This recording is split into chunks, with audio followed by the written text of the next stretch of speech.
Messi, Ronaldo, Icardi, Maxwell, Rubin. I think we're all in the same. We're all in the same. Whoa, let's not go. Okay, Rubin. sorry. Okay, come on. You were all. bad, you were right there on the same. My bracket, bad. We were good. Same quality of players. I forgot. Did you ever take? This is so random. Did you take the SAT? Did you have to take that for? Yeah, I did. Do you remember the analogy section?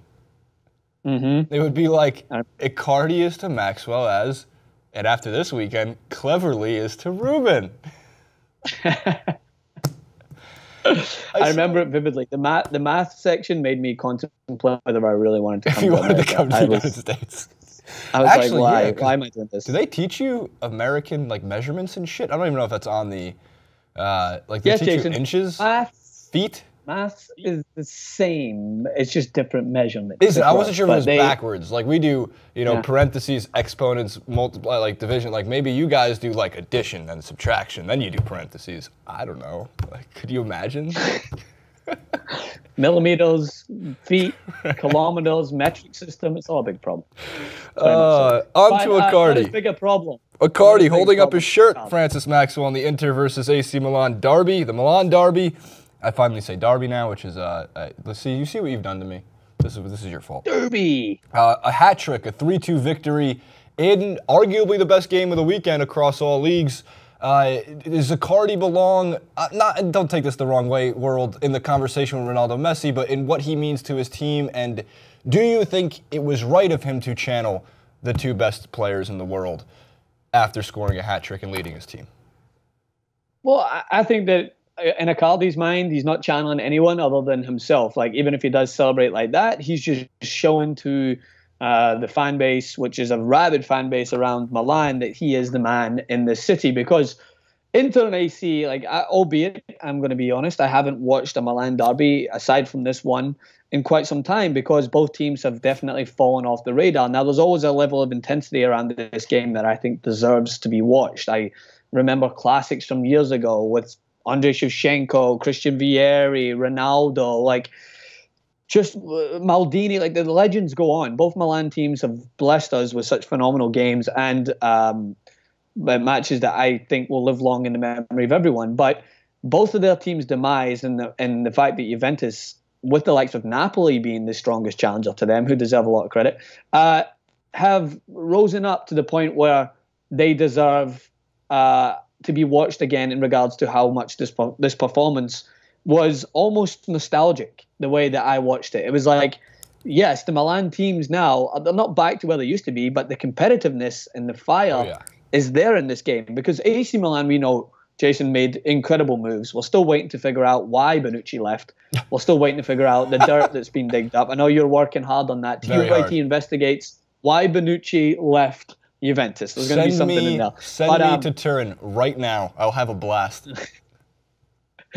Find that out. But when you look at the game, right, so Icardi, his movement off the ball is one of the best things that I like about Icardi, and he's such a natural finisher, and he reminds me of Van Nistelrooy. I know I always make these comparisons. Van Nistelrooy, to me, stands out as one of the best fox-in-the-box strikers, and Icardi has that to his game. He gets in front of defender, which happens to be the likes of Bonucci, who's not a bad player, and alongside AC Milan's backline, and he puts it into the back of the net, and Suso levels it up. So it's got that level of back and forth that I remember being so vivid in the memory. And then he puts them back up front. And then Bonaventura gets him level with 2-2. And then Icardi scores to make it 3-2, gets a hat-trick, lifts his jersey up, shows it in front of the fan base.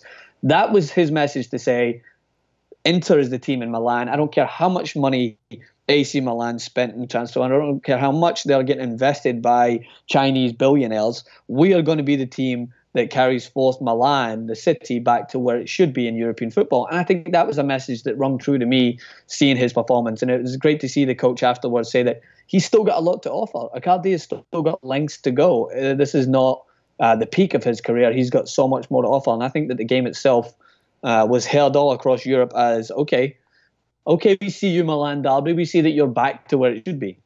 I agree. I thought, in general, as you've always said, the Serie A is a very physical league, usually a crunching defenders league, as we've noted with guys like Bonucci coming over from Juventus and obviously AC Milan spending a lot of money. So I thought, going into the match itself, The narratives were speaking towards, Inter, which is a little bit more, I'd say, homegrown as a team, not that far off in terms of AC Milan, but AC Milan broke the bank, as you mentioned, this year. So when you get that crunching display, which usually results in a lot of 0-0, 1-0s, 1-1 type of draws, when the goals do come out, it does make for a hell of a scene, on top of the fact that these teams do not like each other at all. Yeah, of course. So yeah, it's a weird rivalry with Milan because they don't like each other, but they also used to swap players. Like Pirlo played for both Inter and AC. Like the list of Vieri, the list goes on back down there. But it represents, I think, a shift in dynamic in Serie A. The way that Juventus is now sitting fourth in the table, even though they haven't had that bad of a start, they've just drawn a game and lost a game. They're still sitting only 3 points behind the Inter Milan, who are second. Napoli are the team to beat at the moment, who are 8-8 and deservedly so sit at the top of the table.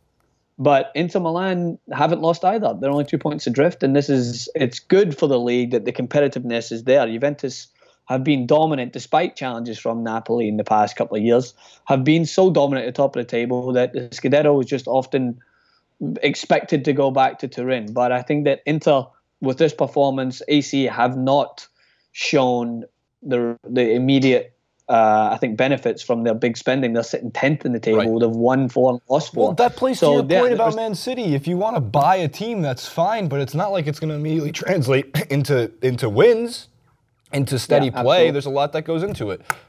Juventus is the Brick Tamlin of the Serie A. They had a grenade.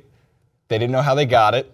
They're pretending like they didn't know how they got it, and now they need to lay low for a little bit. So they're like, we won't get in trouble if we finish 10th this year. Right? It won't be found out for paying referees again. We'll just hide. We'll lay low for a little bit. That's why we let Bonucci. The Bonucci transfer was like a deflection. It was like a Trump decision in presidency. Like, no, look at the big shiny thing. We sold Bonucci, but really we've still got a lot of referees in our pocket. We'll see. Absolutely. They just rolled them out of a van. They were like, here you go. And they left a Venmo. I've always said they left a Venmo request for £20,000 or some shit. It's like, here you go. Yeah, it was so cheap. So cheap. You didn't mention AC Milan's greatest ever player. You mentioned some good players, but who is AC Milan's greatest ever player? It's very easy answer. Oh, yeah. The man who came out recently, actually, in an article, good transition, who said that Real Madrid, Man United should all be chasing Icardi, and that is Mario Balotelli. Correct. Fact. 100%. Also, Inter Milan, by the way. Just there's another point. He played for Inter as well. He's another one that jumped. So he's Milan, the city of Milan's greatest ever player. Yeah. That's unreal. Yeah, he is. Only some people could ever beat him, so in the end. Max Wellington, at Francis M. Maxwell on the Twitter, on the Instagram, on the Facebook. Go check out some of the videos on the Facebook. There are some very, very important ones and very good ones. Also, Francis is possibly shooting why J.R. Smith's coffee order is the most ridiculous thing in the world. Have you heard about this? Really quick before I go. I think I sent it out in a tweet. J.R. Smith goes to Dunkin' Donuts. I haven't. J.R. Smith goes to Dunkin' Donuts and orders a large iced coffee with 8 creams and 8 sugars. Oh my God. Which is ironic because that's the only way to drink the TYT coffee here in Los Angeles. 8 creams. I can attest to that. 8 sugars. I miss a lot of things in the studio. Not the coffee. Not the face that every single person makes. It's just it's a standard. You're in the TYT office when everyone's happy and like, hey, how's it going? And then it's followed by the, oh, Jesus. This coffee tastes like shit. It's because it is shit, Austin. Because it is shit. Oh, nutty. Francis. Amazing.